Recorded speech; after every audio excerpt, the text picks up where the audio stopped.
are you doing today? Good. How are you? Thanks for having me. I'm doing good. Thanks for asking. So today we're going to be talking about the film Clear Cut. Even though in IMDb it says Cold Deck, so was there a name change in the film, or is it still Clear Cut? It's clear cut. No, Cold Deck was the shooting name, Oh, okay, So okay. So IMDb, when you see this, you have to check the title. So, yeah. I'm gonna let the producers know they need to fix that.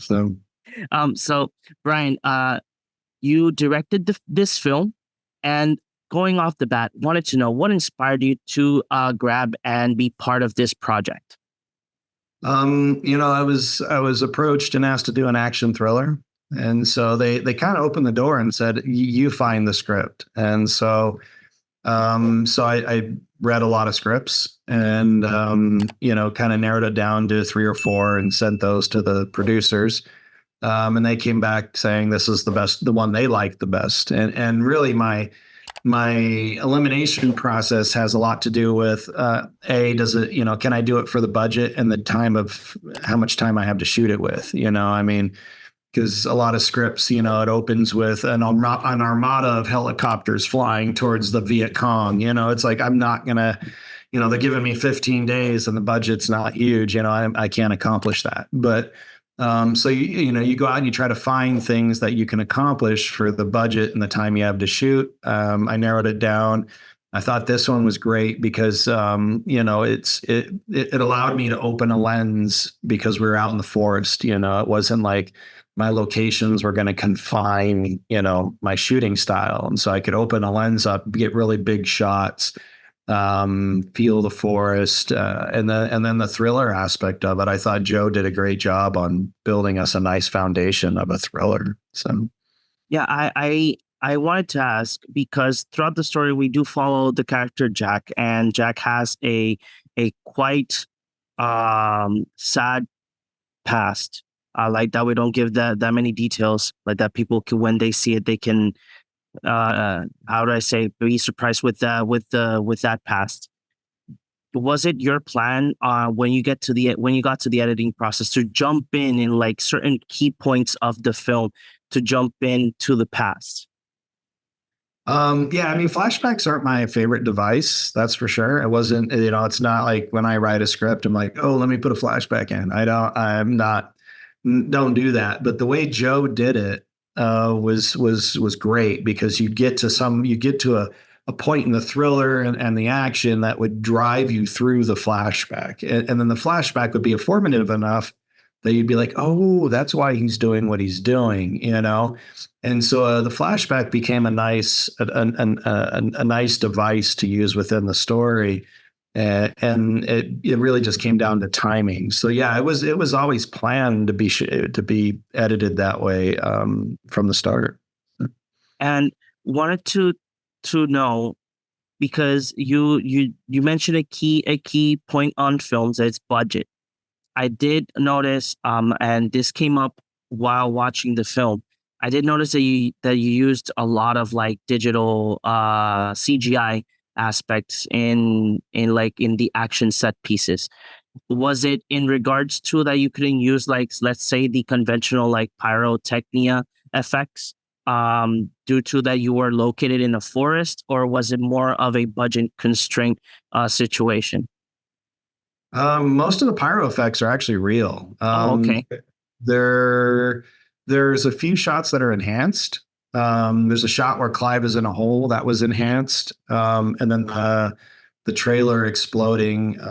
We enhanced that a little bit, but the rest of it was all real stuff. But yeah, I mean, no, I mean we were shooting on First Nations land, and it wasn't dry, like it was pretty wet out. So those guys were like, "Yeah, dude, blow stuff up." So I mean, so we really went at it. I mean, it was yeah, I would say 90% of the shots you're actually looking at real explosions. That's a testament to actually how good these visual effects have gotten these days, because these guys, it's really hard to tell. I mean, I did all real explosions in my film Pursuit, and I had a guy say, "Oh, that was all visual effects," and it was like, "No, dude, they're real." So No, Uh, the reason why I asked is not because I was like my question popped up because in the point they look real, and but it as well has that visual effects aspect. So that's why I wanted to ask, because being the fact that you are in a forest, at least for my understanding, sometimes pyrotechnia can be a little dangerous in forest settings. So that's why I asked. But yeah, I mean, we always had a water dog there, and we were spraying everything down, okay.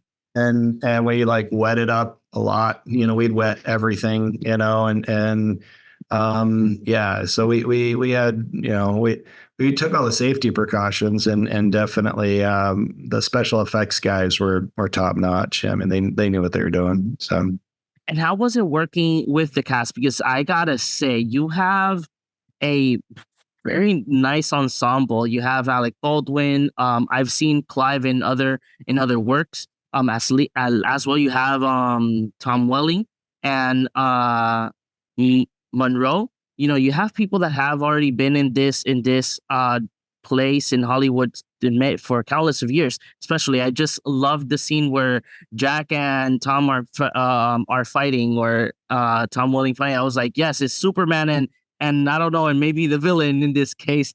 But how was it working with all of these phenomenal casts that you got to work with? it was great. I mean, there was no egos. Everybody was there to have a good time and support the movie. I mean, it was everybody took the thing with these guys is they all take their craft super seriously. And so do I. And so I think there's a deep appreciation when you have a director who takes the craft very seriously, who's very hands-on. I mean, I'm there with the camera, I'm in the trenches, I'm sweating, I'm bleeding, I'm doing everything that they are. There becomes an appreciation, and so they become more willing to give it their all. And so that's what I got. I mean, I a lot of these guys I'd worked with before, and so they were coming out for me. But and then all of them will come work for me again. I mean, that's for sure. So it was a blessing. I mean, I was very fortunate. Do you have any memory that you would like to tell us that you just while you were filming, that you just keep enjoying, going back to it, you just enjoyed a lot? I mean, the location was beautiful. Everything was great. I would say the Tom Welling fight was a lot of fun to shoot. Tom is just, he's a big guy. I mean, he's a really big guy, and we got a stunt guy for him, and Tom was like, "Nah, I want to do it," and I was surprised he was going to even play a bad guy, So for him to come in and play this part, was a lot of fun. It was a lot of fun to see, and he and Clive just went at it, and they had a great time during that fight, and so it was fun. It was The, fun. the only thing that I would say that in that fight, Brian, you should have had him wear a Superman shirt, even if it was scuffed off. Have him wear a Superman shirt. That would have been so much fun. Yeah, for sure, that would have been cool, huh? Yeah. So Brian, I do have one final question for you. If you could describe Clear Cut in one word, what would it be? In one word, um, let's see, redemption. Yeah. Yeah, I see it. I see it a lot. And I gotta say, Brian, this film is it was super fun. It was phenomenal.